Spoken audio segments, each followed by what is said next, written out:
يا سكريتا يا سكريتا، صباح الفل، عاملين ايه؟ يا رب دايما تكونوا طيبين، وكل سنة وانتوا بألف خير، ويا رب يكون عيد سعيد عليكم، وتبقوا على طول كاملين، وعلى طول تبقوا مبسوطين، ويبقى عيد سعيد قوي قوي قوي قوي عليكم يا رب، عليكم وعلى بيوتكم وعلى عيالكم.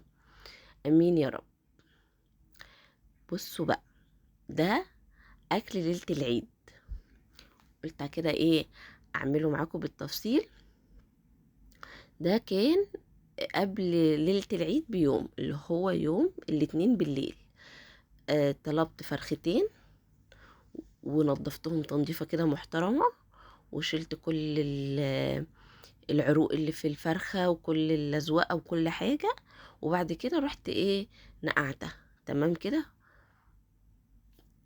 بصوا، يعني الناس اللي متابعيني عارفة انا بنضف الفرخة ازاي، عشان كده الصراحة ما جبتش معاكم التنظيفات بتاعة الفرخ، لاني انا في فيديوهات قبل كده كنت عاملاها معاكم بالتفصيل.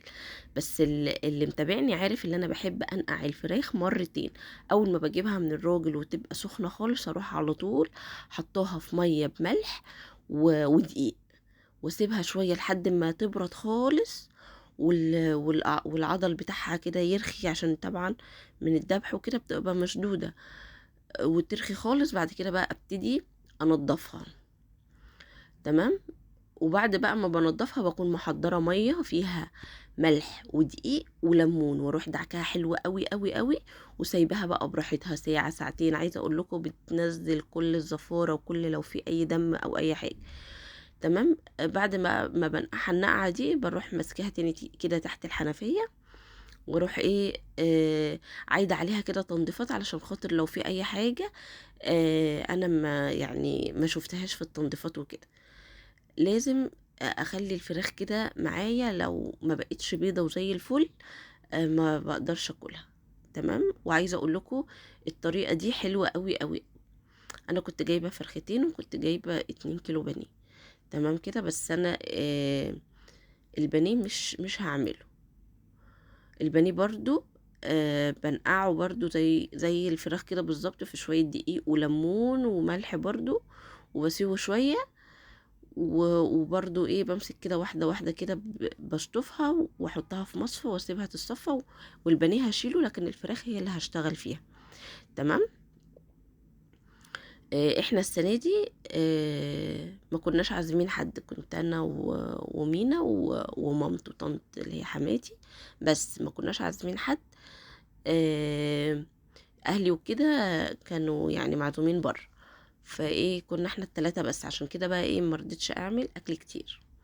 انا قلت هعمل اكل على قدنا احنا بس، علشان خاطر بس لو اتبقى منه للعيد، اللي هو يوم العيد وخلاص كده، بعدها بيوم هعمل اكل جديد. الفراخ بقى قطعت بصلة كبيرة شوية، وملح وفلفل وشوية صويا صوص، وفضلت بصوا ادعك كده البصلة قوي قوي قوي قوي لحد كده ما نزلت ميتها. بعد كده بقى مسكت بقى الفرخة، فضلت ادعكها كده في البتاع ده، في الخلطة كده اللي انا عملتها. بصوا، دي احلى احلى احلى خلطة فراخ انا بعملها. بعمل كتير بأمانة، وبعمل فراخ هندي، وبعمل فراخ اللي هي السوري، بعمل كل الانواع الفراخ. بس بتاعة ليلة العيد دي بحسها مميزة. انا متعودة عليها من صغري. اللي هي الفراخ دي كانت على طول ماما من زمان، من وانا مثلا 3 4 سنين بتعملها لنا الفراخ دي كده بنفس الطريقة. فدي انا متعودة عليها ومستحيل افوتها. برضو بنعمل اللي هي اللحمة بالبيض، بس دي للأسف بقى ايه، ما عملتهاش، لان في الطلبات كتبت بيض، ومنى نسي يجيبهولي، قال لي معلش هجيبهولك تاني يوم، فما لحقتش ان انا اعمل اللحمة بالبيض. وانا ما عملتش معاكم اللحمة بالبيض قبل كده.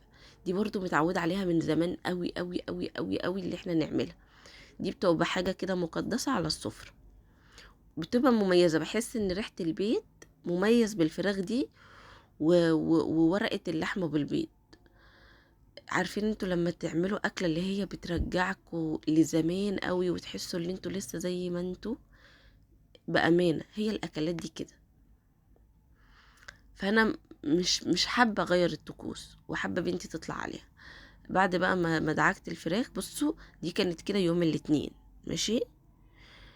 انا بص قلت عشان الفراخ تبقى حقيقة وحلوة اجيبها، ورحت حطيتها في ورق فويل وورق زبدة، وشلتها في التلاجة لتاني يوم. قلت بقى بكرة اللي هو النهاردة، تمام. انا بصوا بسجل لكم وان شاء الله الفيديو هيطلع لكم الصبح، لان انا بسجل لكم بعد ما فطرنا، وكل سنة وانتم طيبين. الساعة 1 دلوقتي، فاللي هو بكرة الصبح هنزل لكم الفيديو، تمام كده. انا بس ايه قلت اوريكم تنظيفات الفراخ، علشان انا لو كنت نزلتها في فيديو لوحده يعني الدنيا بسيطة. فانا قلت ايه احطها بقى مع فيديو بتاع ليلة العيد، تمام. بس هنا كده خلصت، وهلفها بقى لفة كده ايه محترمة. ويا دوبك بس رشرشتها شوية مية يعني غسلت كده الصينية. مش غسلت الصينية، خدت منها البواقي كده في شوية مية ودلقتهم فيها. وهلفها لفة حلوة قوي، انا عايزاها تبقى مكتومة، تمام. ميزة الفراخ دي لازم تبقى مكتومة عشان تستوي معايا حلو. ده بقى تاني يوم. انا دخلت المطبخ متاخر، انا قلت لكم ان انا ما نزلتش الكنيسه. فدخلت كده كده المطبخ متاخر، لان انا عارفه ان الاكل مش هياخد معايا وقت. دخلت المطبخ كانت الساعه 7 بالليل، تمام كده. آه، عملت بصله، تمام. ما بسيبش البصله تاخد لون، يا دوبك بس تدبل، تمام. وهروح حط عليها اللحمه المفرومه، وهخليهم بقى يتقلبوا في بعض كده، وهحط شويه ملح وشويه فلفل. بحب بحب احط على اللحمه وهي كده ملح وفلفل. ما بحبش احط بعد ما تتعصب، يعني بحب احط وهي كده نية، علشان خاطر يشوحوا كده في بعض وتبقى جميله، تمام. بس بسيبها بقى لحد ما تاخد كده لون كده وتستوي شويه.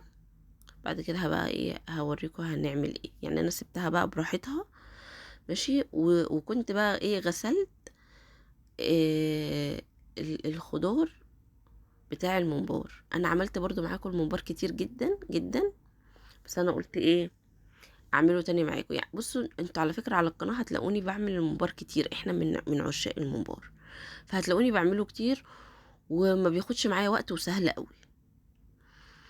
وعلى فكرة انا بعمل الممبار ني في ني، احلى احلى مليون مرة من اللي هو تسبكيه.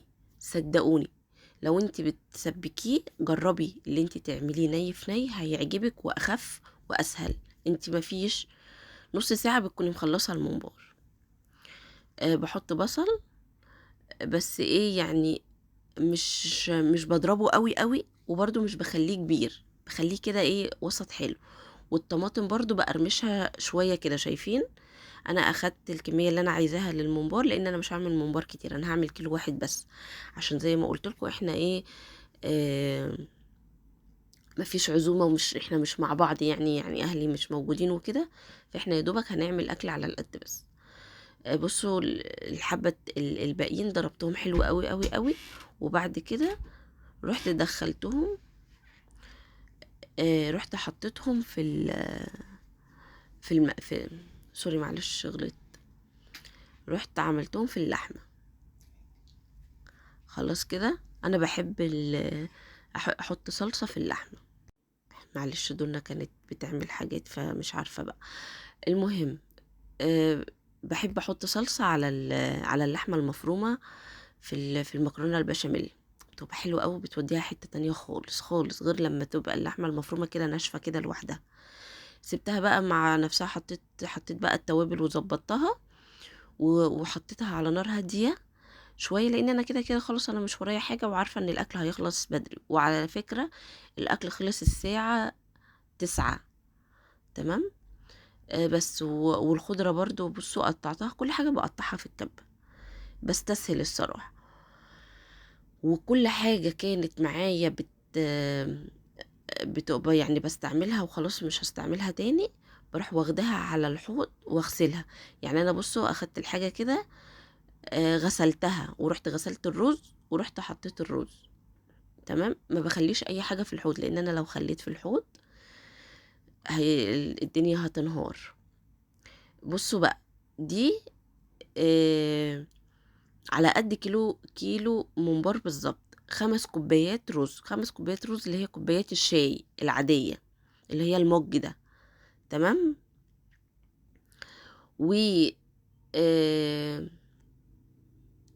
كنت حاطة 5 بصلات حلوين كده وسط، وكنت حاطة 6 طماطمات وشوية خضرة بسيطة. على فكرة أنا ما بحطش خضرة في الممبار، زمان ما كنتش أحط خضرة أبدا، عشان كنت حابة ان انا ادوق طعم الممبرايه نفسها وانا هاكل محشي. بس ابتديت لما حطيت شويه خضره عجبني. تمام كده، بس بقى برضو ما بحطش نفس الكميه اللي انا بحطها في خلطه المحشي. ماشي.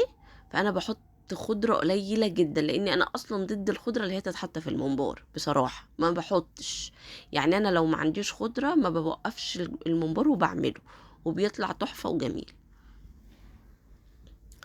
بس ايه، يعني لما بجيب مثلا 3 انواع الحزم، ما بحطش الحزمة كلها. تمام كده. وبحط ايه بقى توابل، ملح وكمون وكزبرة. الممبار بيموت في الكزبرة والفلفل الاسود، عشان تبقوا عارفين يعني دول من اساسياته. قلنا كمون وكزبرة وملح طبعا اساسي على حسب رغبتك، وفلفل اسود، وحطيت شوية قرفة صغيرين قوي قوي بيودوا الطعم في حتة تانية بأمانة، وشوية بقى زنجبيل كده عشان خاطر ايه لو في زفارة. وانا كده كده غسلت الممبار معاكم قبل كده، انا كنت غسلاه برضو غسلة حلوة ونقعاه. ما بنقعش الممبار في خل ابدا ابدا ابدا، بيشد معاكي وبياخد وقت في السوا شوية. بلاش تحطيه في خل، انا بحطه في شوية دقيق وملح وليمون كتير، مرة على الناحية ديت وافضل ادعك واسيبه شوية، وبعد كده اقلبه واعمله على الناحية التانية. تمام كده. وانا آه الممبار حشيته معاكم قبل كده بالتفصيل في فيديو قبل كده، بس برضو هقول لكم، انا بخلي الممبار على الحتة اللي هي فيها آه اللي هي بيبقى فيها دهون، وبعد كده بقلبه قلبة بسيطة كده لجوه، وبقعد بقى ادخل الرز، فالرز بقى بيتزحلق معايا فبتطلع على الناحية اللي هي ما فيهاش دهون. فاهمين؟ انا في فيديو هتلاقوه هو فيديو هو بتاع الحمام، عاملة بالتفصيل التفاصيل الممبار احنا بنحشيه ازاي. مش اي حد على فكرة بيحشي الممبار ده بالطريقة دي، يعني كله بيقعد يحشي الرز جواه كده وخلاص، لكن احنا بنكون قلبينه وبندخل كده الرز، والرز بينزل مع القلبة. اللي بيعمل كده الصعايدة بس على فكرة. فقولوا لي انتوا اصلا بتحشوا الممبار ازاي، واصلا قولوا لي هو انتوا عملتوا اكل ايه. يعني شاركوني كده معايا كده، قولوا لي انتوا بقى عملتوا اكل ايه، وقولوا لي هتخرجوا فين. تمام، عشان احنا هنصحى الصبح لسه مش عارفين احنا هنخرج فين، بس انا عايزه ايه اخرج دولنا وكده. إيه وهوريكم بقى ايه بيجامه العيد، وان شاء الله يعني، وهوريكم طقم العيد ان شاء الله. خلاص.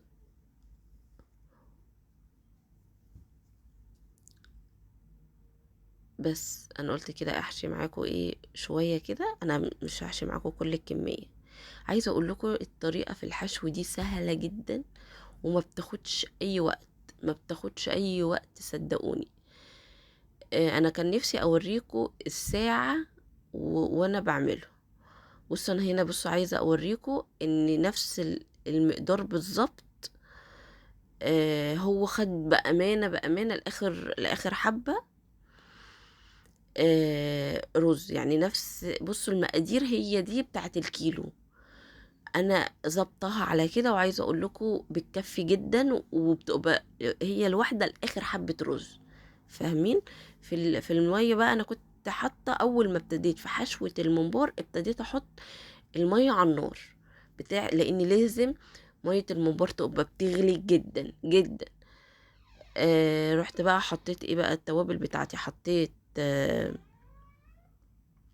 حبهان وورق لوري، وحطيت طماطمايه كده عشان بس تعزز اللون، وحطيت انا قلت لكم حبهان ولوري وكب واللي هي كبابه صيني.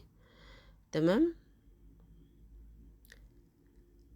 والاخضر ده كان ايه؟ يا لهوي انا نسيت.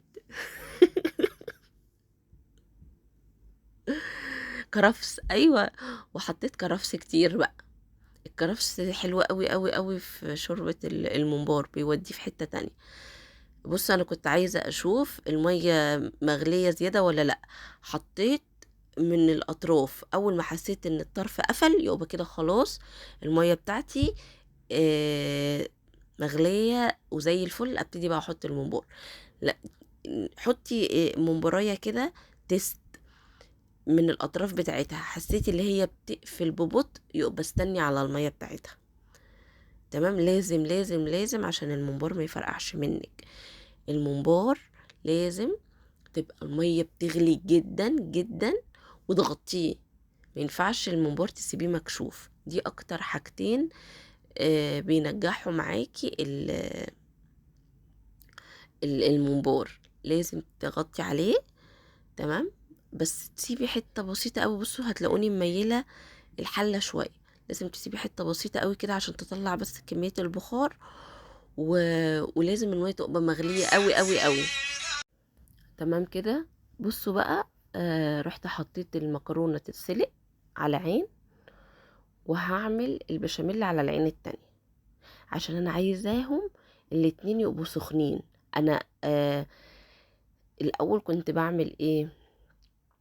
الاول كنت بعمل المكرونة وبحطها في مصفى، وبعد كده بعمل البشاميل في حلة المكرونة. تمام كده. دلوقتي بقى يعني عكست بقى، لي فترة كبيرة بعمل الحركة دي. عكست، بعمل ايه؟ بعمل اللحمة في الطاسة، وبشيلها بحطها كده في طبق، وبعد كده بعمل البشاميل في الطاسة. انا عايزة اقول لكم البشاميل في الطاسة حاجة تانية، بأمانة حاجة تانية. تمام. بس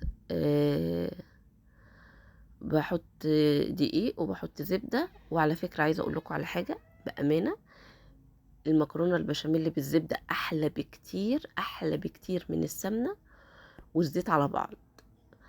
الزبدة بتنقلها في حتة تانية بأمانة. انتوا متخيلين؟ لما بعملها بسمنة ما بتبقاش بنفس حلاوة الزبدة. جربوها كده بأي زبدة عندكم هتلاقوها اختلفت تماما، وهتلاقوها كده ناعمة وفظيعة. المهم بحط بقى ايه؟ بحط كبشتين كده من سلق المكرونة، مش كتير، هما كبشتين بس. بيدي قوام حلو قوي قوي، وبيخلي البشاميل بتاعك ناعم خالص. عشان كده بحب اسلق الاتنين مع بعض. تمام. قلت عشان تدي وش حلو كده، رحت حطيت بضايه. مش تملي بحط البضايه، بس يعني المرة دي يعني كنت عايزة عايزة اعزز لونها كده من فوق. تمام. في ناس ما بتحبش تحط البضايه، براحتك، بس على فكرة ما بتديش طعم زفرة ولا اي حاجة. بصوا بقى، بعد ما خلصت هنا البشاميل كانت لسه المكرونة ما استوتش قوي، رحت نقلتها على العين اللي بره احمى شوية، فرحت نقلتها على العين اللي بره. بصوا باخدها كده من الكبشة على الصينية على طول. الصينية دي بتشيل نص كيلو لحمة. تمام. وبتشيل برضو اللي هو الكيس 350 مكرونة. بصوا انا ما بحبش احط في المكرونة البشاميل طبقات كتير مكرونة. يعني بحبها كده ايه؟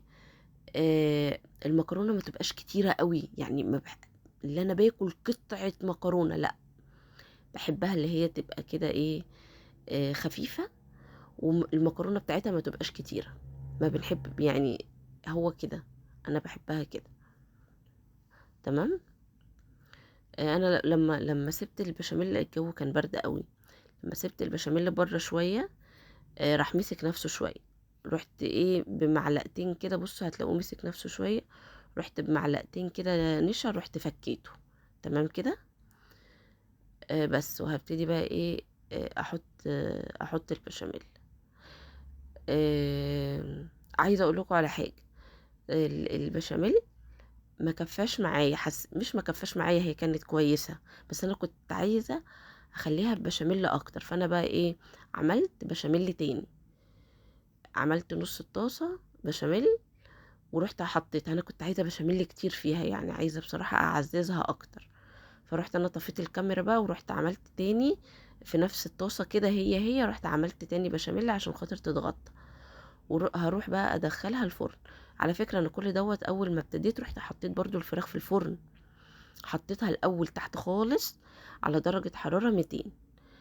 اول ما خلاص استوت وحسيتها خلاص استوت، رحت عملت ايه، رحت طلعتها على الشبكه فوق وفتحت الشوايه، ورحت شلت ورق الفويل، فتحتها عشان خاطر بقى تاخد اللون الحلو اللي احنا عايزينه. تمام. هي كانت خلاص اتهرت انا احنا بنحبها مستويه او مهريه. ورحت خليت بقى صينيه البشاميل من تحت. تمام كده. ورحت ايه الممبار لما خلاص اتسلق. بصي انتي تعرفي البشاميل يتسلق منين، سوري، الممبار، هاتي شوكة وغرزيها، لو حسيتي ان الشوكة دخلت معاكي بسهولة اعرفي ان هو كده استوى. تمام كده. بس.